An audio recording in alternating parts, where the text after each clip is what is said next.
I am the Tofu Golem. Please enjoy the video. You start by confirming essentials. The router and modem are powered and their lights indicate connectivity. Next, you'll power cycle network gear, turn off both, wait 30 to 60 seconds, then restore power. This clears common faults. Once done, force an Xbox shutdown by holding the Xbox button for 10 seconds, then restart.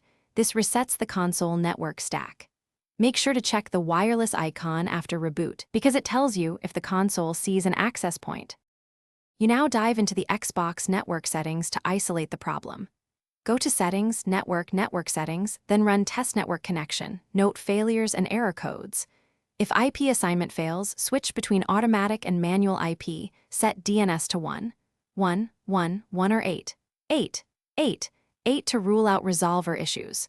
Once done, confirm your router isn't blocking the console. Check MAC filtering, firewall rules, and UPnP. If needed, you finish with advanced options that fix persistent issues. Update your router firmware, and if possible, move the Xbox closer or join the 5 GHz band for less interference. If wireless still fails, plug in Ethernet to confirm the console itself is fine. Once connected, set a static IP and forward required ports for Xbox Live. Finally, if nothing works, reset network settings on the console only. This preserves games. Troubleshooting tip. If tests show high packet loss, test another device on Wi-Fi to determine whether it's the network or the Xbox.